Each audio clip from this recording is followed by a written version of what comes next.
Namato Ratana Tayasa. May I pay homage to Triple Gem, the Buddha, Dhamma and the Sangha.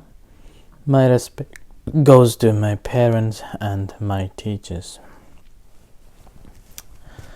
Hello, good evening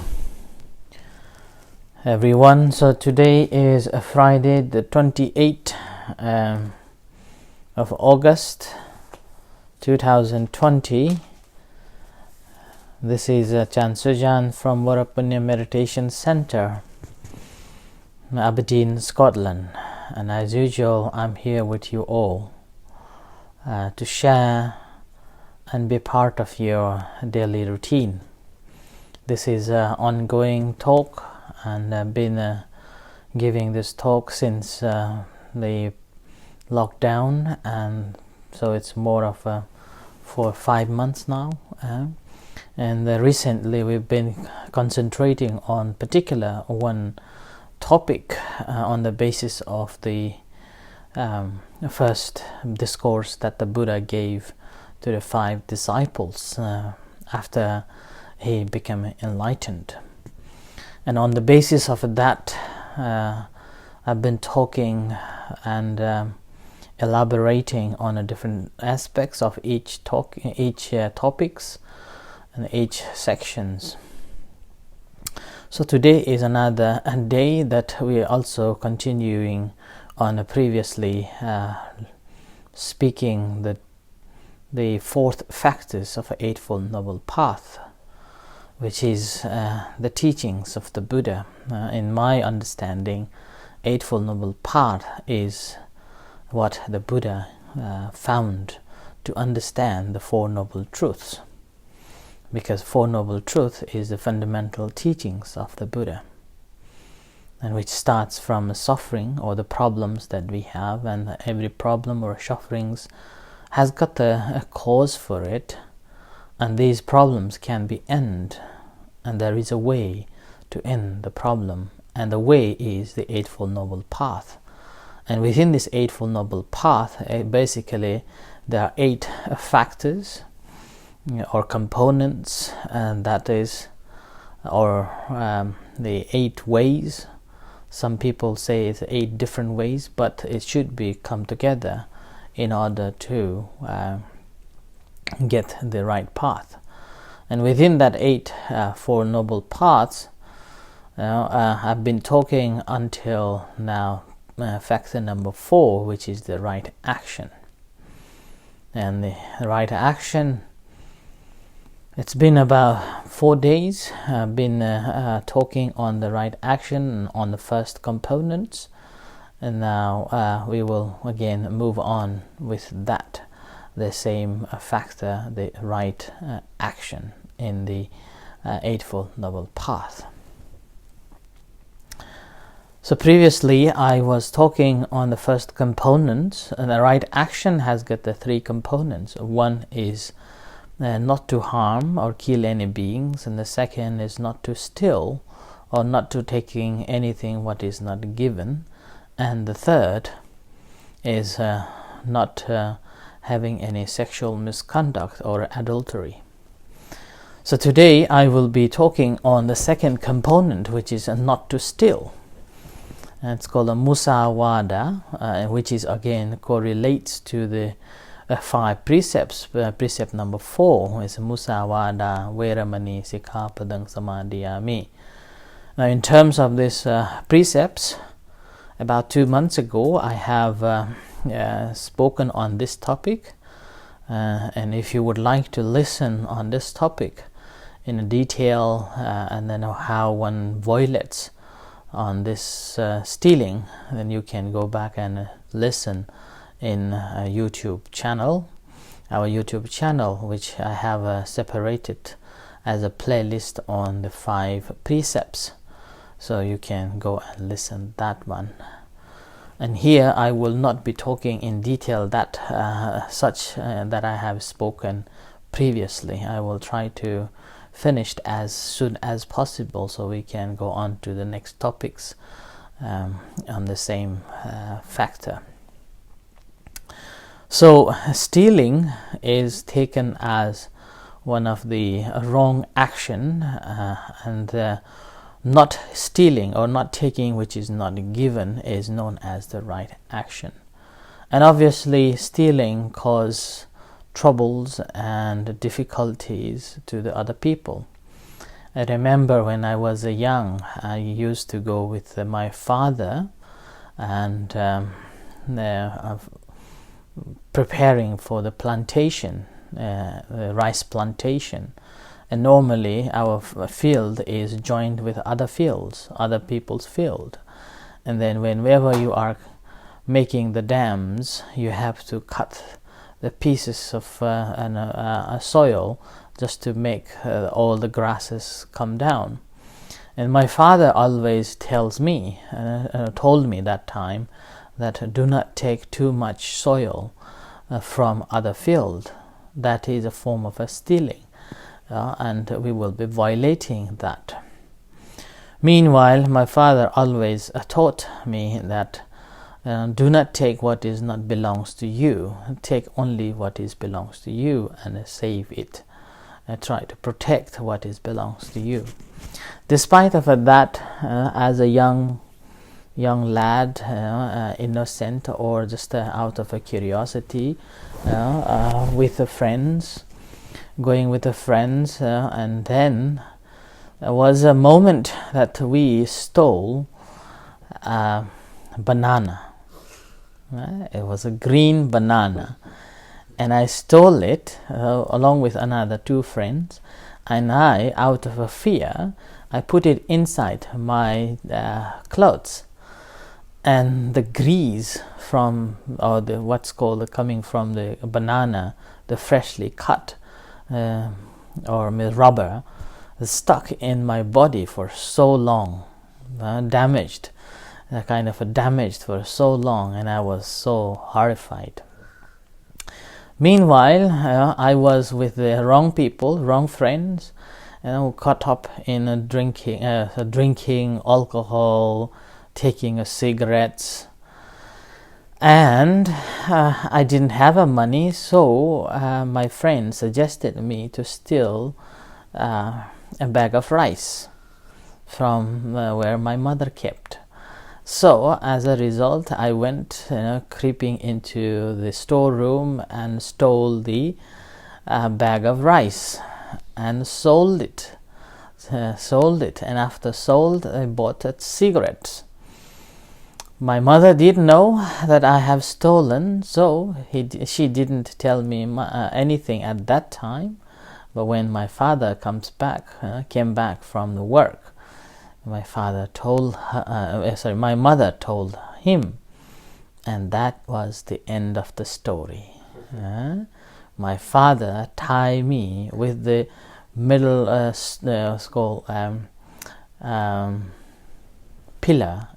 pillar of house. Didn't let me eat. So, and then later, after all the families had a dinner, normally in our family we normally have a dinner together in the evening and in the morning when my father was alive. So that was the routine. So I was tied up in the middle of the post, the pillar, and every one of them went upstairs and had a lunch. And after had a lunch, my father told my sister to take the plate full of rice and put it in front of me, but I was still tied up with a pillar. That was torturing. I was so hungry and I wasn't allowed to eat, so I was crying. And then later, I don't remember exactly who came, and I think that was my sister, or I think it was my sister, came and released me to get the dinner. So that was the consequences of stealing a bag of rice. So that was me. So that's why the consequences of stealing has a lot of things that may come to us. There is a saying that people would normally do not see the consequences of a minor offenses that normally do. It's like people will see only when the mountain collapse, not the grass is falling down. And whereas someone who is practicing meditation and deeper meditation, then they will understand how grievous these small, even the small faults that we do, that's including taking which is not given, doesn't matter how small that is. The more we do it, it's become a habit, and we will not see the consequences of taking things which is not given. Now, the property obviously is very precious to everyone, and particularly being a householder, to get some possessions or some wealth is not easy job. Every one of householders have to work so hard day and night, every penny, every pounds that they have collected, and with their own sweatings and hard work, and as a result of that, they normally feel happy to have some possessions. And these possessions, again, if they have acquired with it with an honest way, which is known as putting their effort, and then preserving it, and there is no faulty or bad actions has been done to acquire that wealth, then that gives them a pleasure and a happiness. So the first happiness a householder could have is having a possessions of wealth, and this wealth they will have a projection or illustration of their comfort or their satisfaction or their security they feel. And now if someone steals it, then obviously they will be very angry. And then if someone who when they know that someone is stealing, then they'll probably cause violence and possibly to the death as well. And there are number of plenty of YouTube channels, YouTube clips, or even on a Facebook that you see time and time after that people were fighting over this stealing objects. And I remember when I was in Birmingham in our temple, every year during this time, people, burglars will be breaking into the shrine and stealing donation boxes, which been also all the time, and hasn't been anyone committed, or police cannot catch them yet. And again, 2 years ago in the same temple, about 24 or 25 bells stolen overnight, and again no one knows what happened. So like that, stealing is always the trouble. And again, now we're talking about the happiness of possessions. A householder, being a householder, not just the happiness having a possession, but also they feel happy when they know how to use it. But this is again to those who again accumulate more and become stingy, is not the one. Some people may feel that acquiring that a lot and keeping into the banks, or just feeling that, oh, I have got this much amount, and just counting the numbers, then these are not as a happiness. So once you have a possessions, you have to know how to use it properly. And in terms of the using property, or the wealth, Buddha had given quite a detail about it, that how one should be using it. And there is even in Anguttara Nikaya, there Buddha mentioned that one portion should be kept for own support own self during this time, and then also dependencies like a wife or children or mother or parents like that. And then 2 portions should be kept for the investment, and which is quite interesting to know.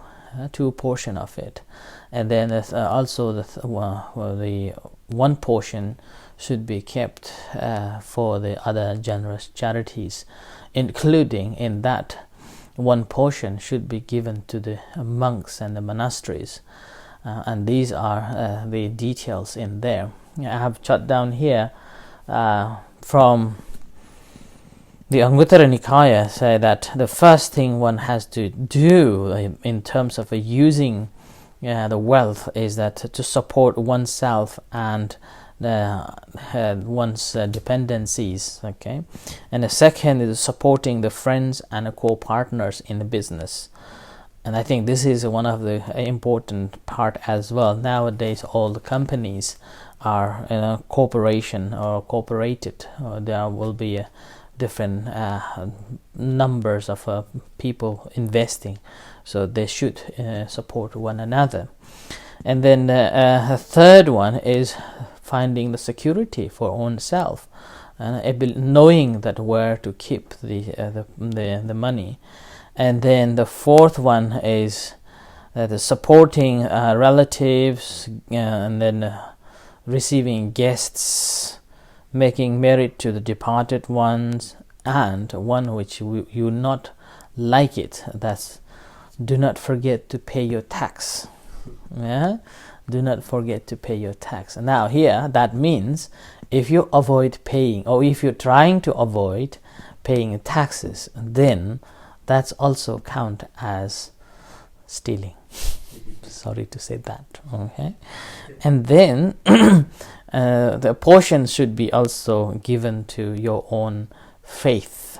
Yeah, and then the last one, which is the supporting the monks and the priests, one who is living in accordance with the Dhamma and helping to teach the righteous way to us. Yeah? So these are the ways that one should be using the wealth in order to be happy in their lives. And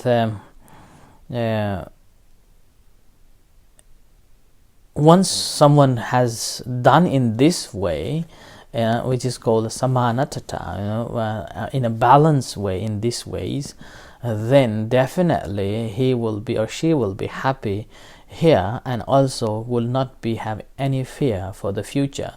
It's like having a preserved or some savings or ISA for the future.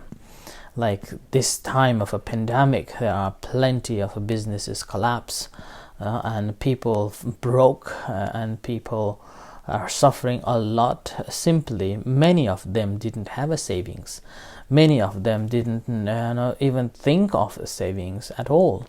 And as a result of that, suddenly when the pandemic happens, thousands of people suffering. And as a result of that, there are so many charities working to provide the food parcels for so many people around the UK and as well as around the world.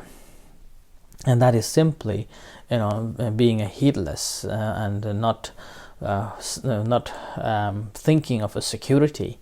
And as a result, they are facing these problems. So that's what Buddha strongly suggests, to keep some secure kind of a savings for yourself in the future. In case something happens, then you can use it. Yeah? And then this is the second way of having the happiness for the one householder. And the third happiness is not having any debts, and which is again obviously, whenever we have a debt, it's like a heavy head. It's constantly bothering and constantly thinking that how am I going to earn such and such amount to pay my mortgage, or pay my car, or pay my debts. But in modern days, obviously, it would be different than the time of the Buddha, because during the time of the Buddha, I presume there is no mortgage for the house, there is no mortgage for the car, and there is no mortgage for even, let's say, refrigerator or a telephone, mobile phones, like that.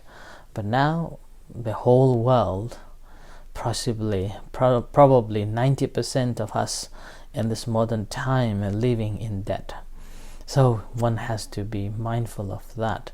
And as a result, Buddha said that the very moment when we are free of our debts, then that's another happiness one can feel. Yeah?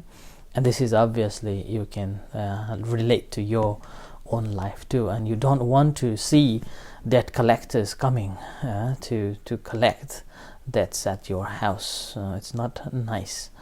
But again, this time of a pandemic, I believe that hundreds and thousands of people will be suffering from it, obviously because of too much debts that you have accumulated, and because of the loss of a job and no work and things. Obviously debt collectors will knock your doors, and that again probably causing you a lot of stress, because one of the greatest cause of stress that people are facing is the financial crisis, and that's mostly related to the debts. Okay?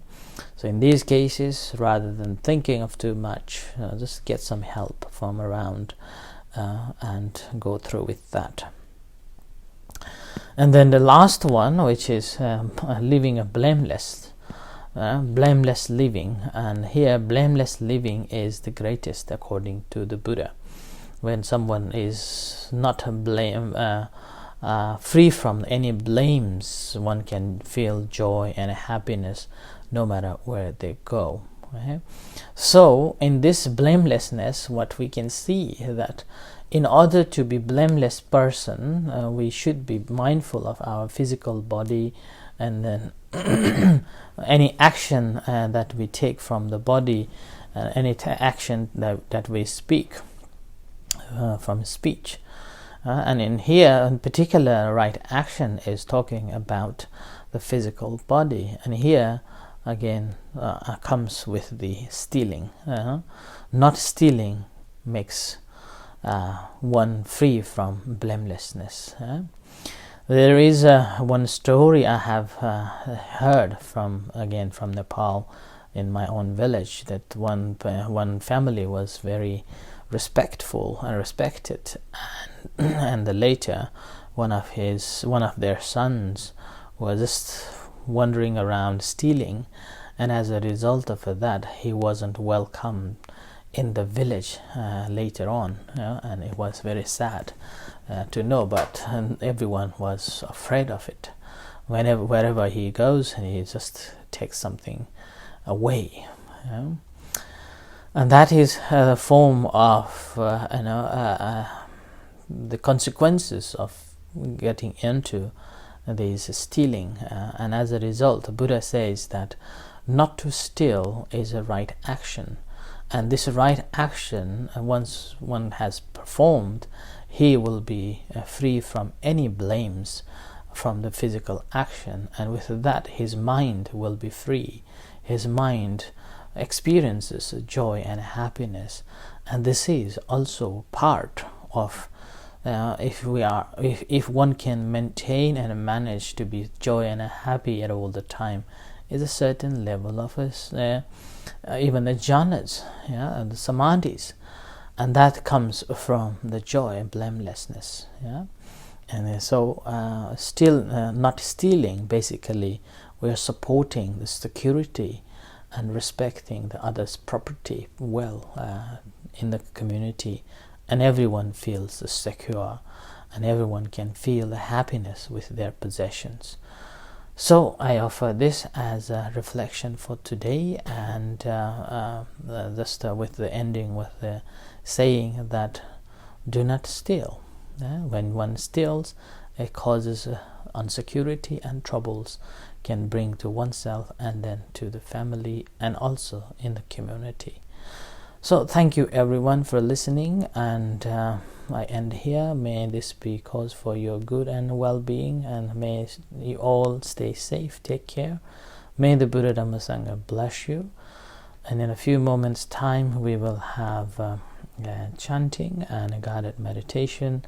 You're most welcome to join with us. Until then, thank you and good night.